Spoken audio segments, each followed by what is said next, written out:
Welcome back, I'm Ryan from Blue Water Gaming, and today we are taking a look at 100% Orange Juice. And I've got to say right off the bat that this is normally a game that I would not touch with a 10-foot pole, because this doesn't really look like my type of game. But a friend of mine gave me a copy, and so we played together for a while, and I gotta say, it really kind of changed my idea on it. So 100% Orange Juice is actually a digital RNG, well, dice rolling based board game.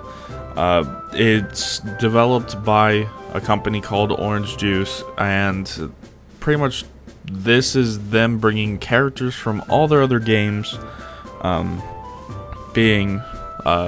other games are Flying Red Barrel, QP Shooting, Sagiri, and Sora, I believe. I looked it up like 5 minutes ago, so I believe that is the correct ones. But yes, they bring the characters from all those games, put them together into this dice-based board game.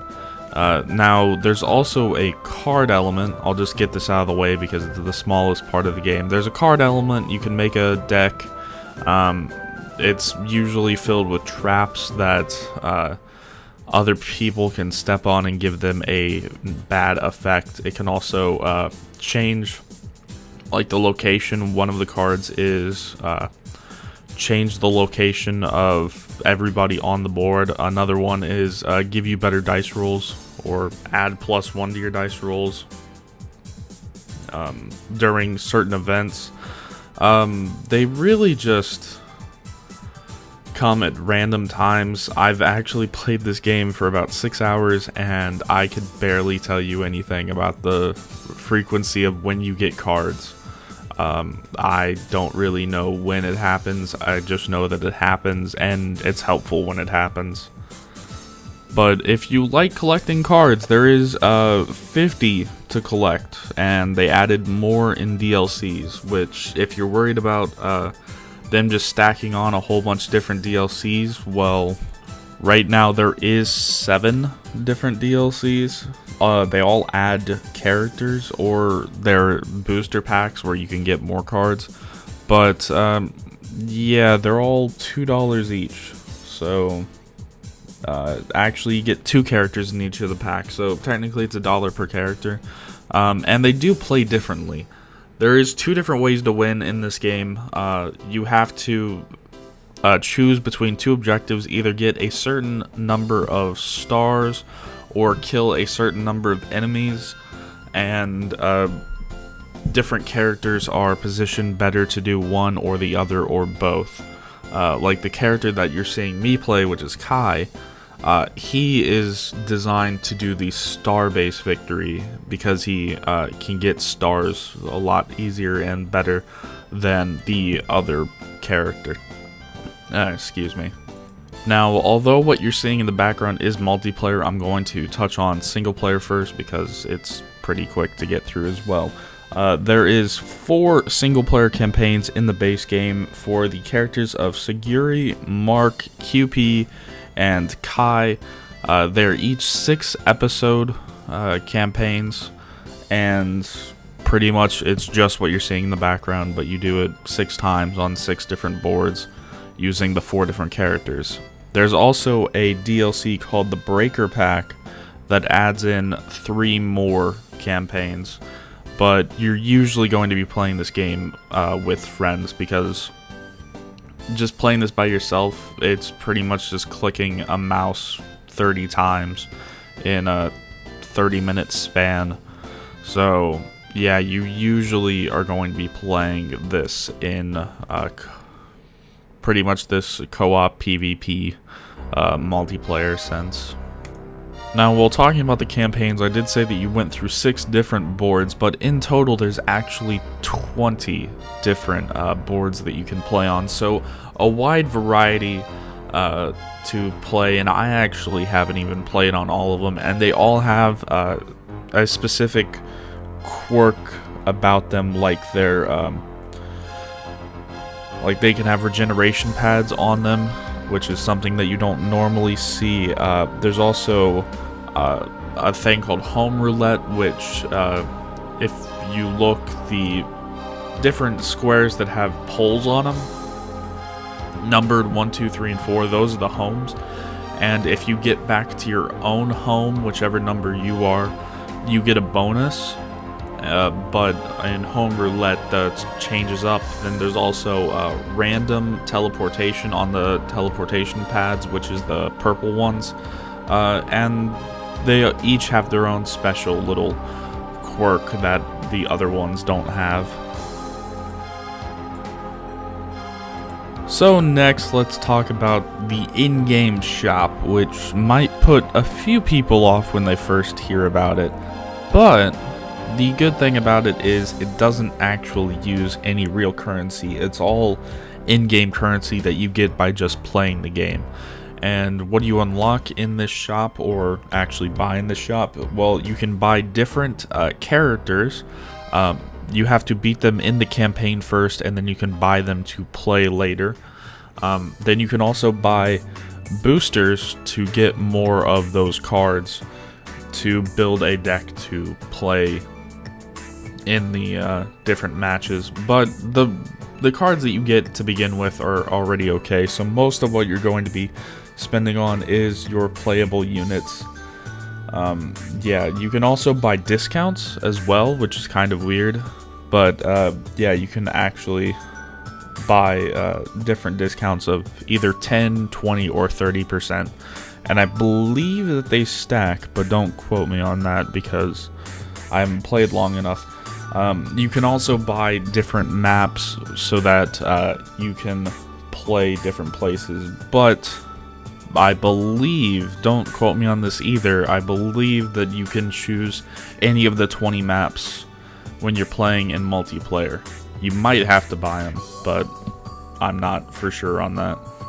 And I know that I'm jumping around a little bit here, but going back to the cards, there's actually 4 different types of cards. There's battle cards, event cards, booster cards, and trap cards.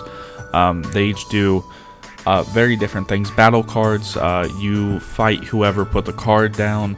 Event cards do a wide variety of different things, but they usually affect the match going on pretty heavily.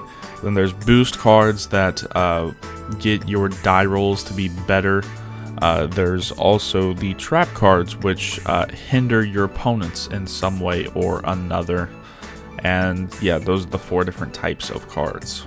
Now, jumping around a little bit more, let's talk about how you actually win a game of 100% OJ. And if you look up near each of our characters, there will be stars. And to get the first star, you have to complete one of 2 objectives: either kill a certain number of enemies, which is 2 I believe, or collect a certain number of stars. And once you get that, once you complete that objective, you have to go back to one of the 4 homes, and you will get to choose another objective, which is either kill a certain number of enemies or get a certain number of stars. And you go through that 5 times to get the 5 stars, and then once you complete that one, then you will win the game. And stars you can actually gain and lose throughout the match.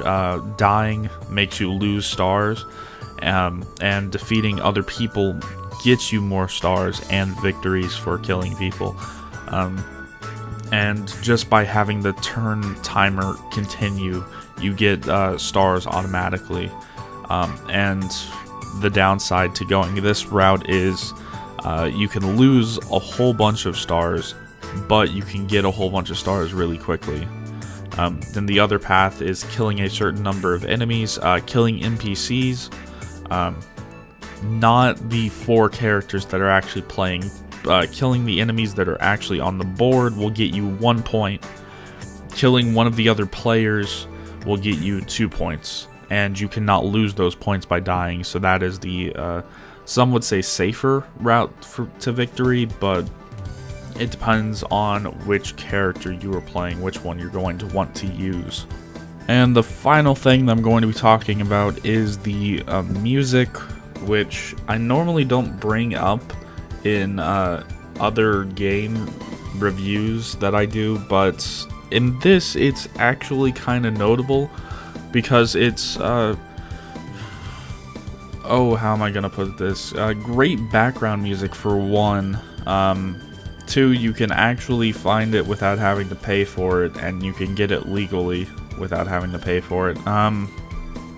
It's very calming. I don't know, that's the best way that I could put it. It's very calming music, and you're hearing it in the background throughout the entirety of this. I put it in because I actually had to take out the audio from the recording and just lay in music over it. But yeah, it's very calming, and I like calming music.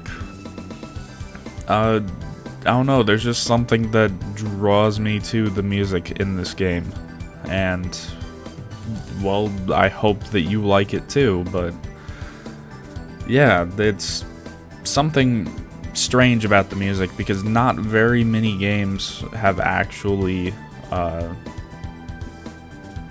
I haven't like gone out of my way to get the music in very many games. It's been a long time since that last happened. So now on to my final thoughts on it. This is a game that I would only pick up if you have somebody else that's going to pick it up too. You can also buy the 4-pack on Steam. It's currently $15. That's the normal price of it for a 4-pack. And that's pretty much the best way to play it. This is a 4-player co-op game, and it's actually tons of fun to play with friends, although I find it kind of boring actually when you're playing it by yourself, because when you're playing it by yourself it's just clicking the mouse hundreds of times in a 30-minute segment, or actually it's closer to 15 minutes. But yeah, if you're in multiplayer, then it's actually suspenseful, and there's quite a bit of fun to be had in somehow dicking over your friends and causing bad things to happen to them while ending up winning. And it's just an amazing time, and I would recommend it to anybody that wants to waste quite a few hours with some friends, because this is one of the better, actually I would almost say one of the best board games or digital board games that's focused for co-op or PvP, pretty much on Steam.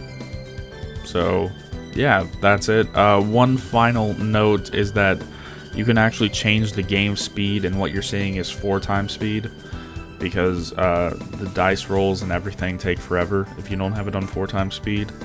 Just thought I'd mention that as soon as you get this game, if you get this game, as soon as you go into it, change it to 4 times speed. You're going to thank me later. These 15-minute matches would end up being a lot longer if we didn't have it on 4 times speed. So that's it for this review. Remember, I'm Ryan from Bluewater Gaming, and as always, I'll see you guys in the next one.